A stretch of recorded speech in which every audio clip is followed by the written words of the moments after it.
Hey folks, Jimmy here, aka Palette of the Dead. Welcome back to the channel and welcome to a new Warhammer Fest 2022 update video.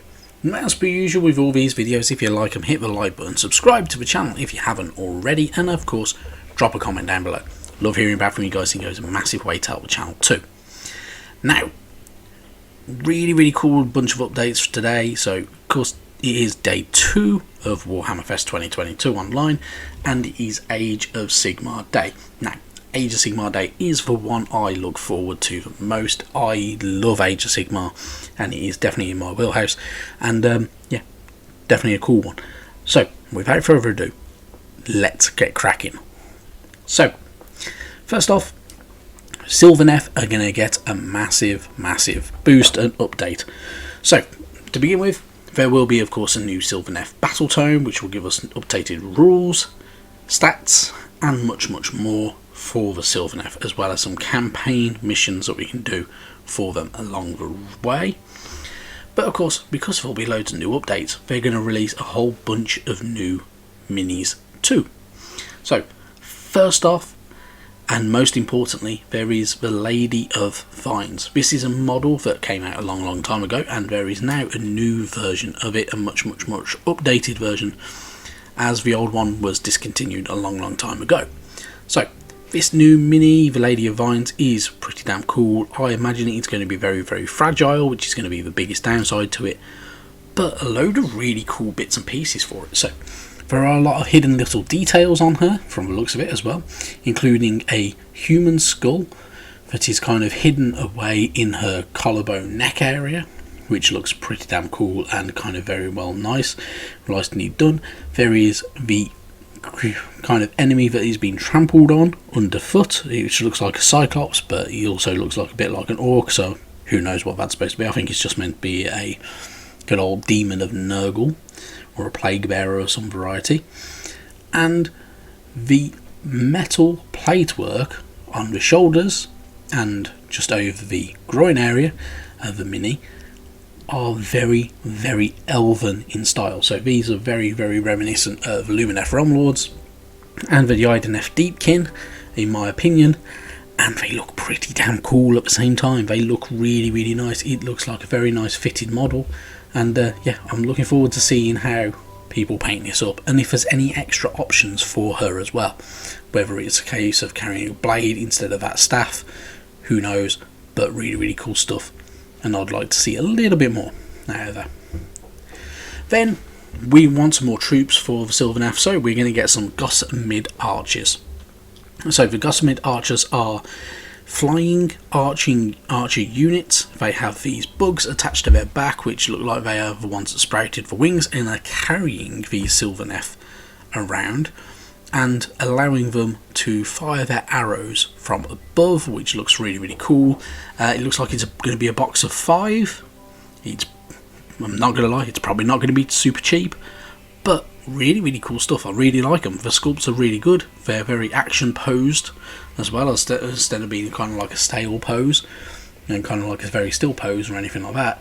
But really good. I like them. They look pretty cool. I think if the wings could be translucent, so I don't know if somebody's going to 3D print any wings that could replace those wings, I think the translucent ones would absolutely work brilliantly.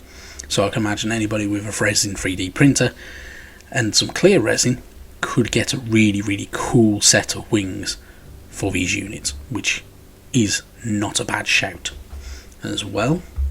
So really cool stuff there.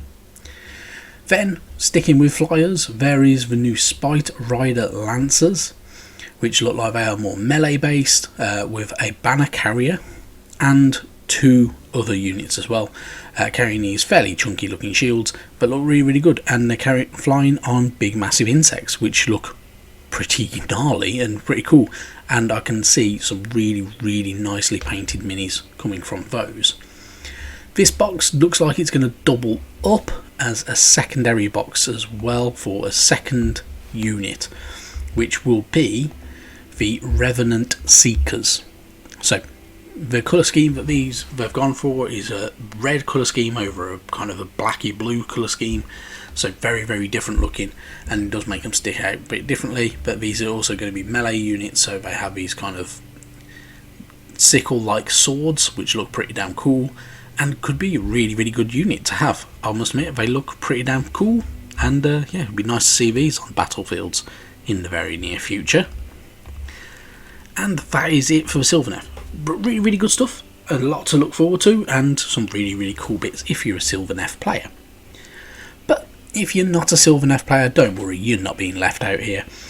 There is also going to be a new Skaven Battletome, which will be really, really cool, because I don't think Skaven are utilised enough. I think Skaven are overlooked very, very heavily, and it will be nice to see some new kits. Now, we've not been shown a lot of kits for the Skaven from this new Battletome, but part of me kind of wants to believe there will be a handful at least. So whether they're going to go one route or another, who knows. But first off, they have actually shown us one new mini, which is the pretty damn cool looking Skaven Deathmaster. So this is an awesome looking hero killer from the clan Eshin, and it's just awesome. It really, really looks good. It looks like a little bit like the Warhammer Underworlds kits from the base, with that kind of broken sewer / bridge, or good old culvert, really, that it looks like he's perched on. He's carrying these pretty damn cool looking, very deadly weapons, with that blade and that throwing star, all dripping with poison and venoms, which look really, really cool, including the blade that is attached to his prehensile tail, which looks pretty damn gnarly. And I must admit, I'm looking forward to getting this. I love the Skaven models, and this is no exception. So I will be picking one of these guys up, no matter what I think. Even though I don't actually have a Skaven army, he is definitely on my radar. Then, if you're not a Skaven player or a Silvernet player, and you may be, I don't know, a fan of the Slaves to Darkness, for instance, there will be the new Orgroid Feridans coming as well. So these will be in the new good old Slaves to Darkness Battletome that's coming out in the very near future. And yeah, the Orgroids, of course, have been in Warcry for a little while as a kind of a more neutral kind of unit, and they will be brought into the main mortal realm. So these are now venturing out from the realm of chaos and into the realms themselves, causing trouble, beating stuff up, smashing stuff, and yeah, just being very, very heavily utilised by the Slaves to Darkness armies. So really, really good stuff there, and you know, another long-awaited update for another army that has been kind of overlooked a little bit recently. Other than that, there is going to be the new Generals Handbook, of course. This should be coming out in the very near future, so this is the kind of the 2022 to 23 season, and yeah, this will give you all your points updates, all your battle updates, new rules, new updates to other little bits and pieces, and it will also give us some battle plans as well, I imagine, and some other bits that we can utilise throughout our kind of adventures in the mortal realms. So really, really good stuff to look forward to. Now, you would think that's everything, because they have actually unveiled quite a few minis out of all of this, but it isn't. So there will be 2 new good old Black Library novels coming out, all based in the mortal realms. But not only that, they are going to bring us 2 new hero minis that these novels are based on. So this is not the normal way of doing things. They normally have a hero mini that is based from a Battletome, and then he's brought into one of the novels and stuff like that. So things like Lauka Vey from the good old Soulblight Gravelords, or Radikar the Beast from Curse City, and much, much more. This is going to give us 2 new heroes to look forward to. So first off, we have Dreki Flint, who is a Cadron Overlord.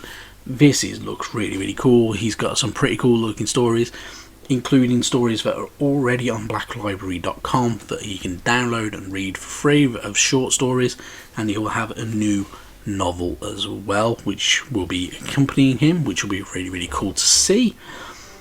And the other one is a Soulblight Gravelord. So this is Kado Ezekiel, the Hollow King. A king who gave up his mortality to save his people, and accepted the Bloodkist to kind of help out as well. So really, really cool stuff. And another mini that looks really, really good. I like both minis, they look fantastic. I probably will try to pick up both of them because they look like they're really, really good standalone kits. Really, really nice stuff. And yeah, the Soulblight Gravelord though, definitely going to need to get to go with my growing Soulblight Gravelord army. But of course, not only that, there is one last thing that they did hint at. They didn't reveal too much. They will be revealing it in the future. But the Mortal Realms have kind of strayed away from looking after the mortal side of the Mortal Realms. So, they are very focused on things like the good old Cruel Boys, Stormcast Eternals, very, very heavily focused on. Soulblight Gravelords have been focused on a bit. The Nighthaunt have been focused on. Ossiarch Bone Reapers, the Lumineth Realm Lords, the Ideneth Deepkin, you name it, they've focused on it. All apart from the mortal humans. But no longer. There is going to be a large update for the actual mortal humans within the Mortal Realms. So, they didn't reveal a super huge amount, but this is all stemming off the idea of the Dawnbringer Crusades from the Dominion novel and that new narrative. So, I'm expecting and hoping to see loads of human new minis and new Free Guild soldiers, new soldiery, and not just using the old world kits that we had before from the Warhammer Fantasy, which are all really dated units now, in all honesty, and not very easy to put together all the time. They could be a bit better. The sculpting was pretty good, but the techniques for sculpting now has improved massively, so they could get some really fantastic looking kits out if they wanted to, utilising the humans over everything else, which will be really, really good stuff. And yeah, a lot to look forward to, and I just hope there's going to be some really, really good new human models, and yeah, could be really good fun. Otherwise, that is it from me tonight. I will be back tomorrow night with a breakdown of Day 3, which is all more the box game, so Warcry, Necromunda and more. And yeah, should be hopefully some really, really good stuff to see for Day 3 as well. I will keep you posted.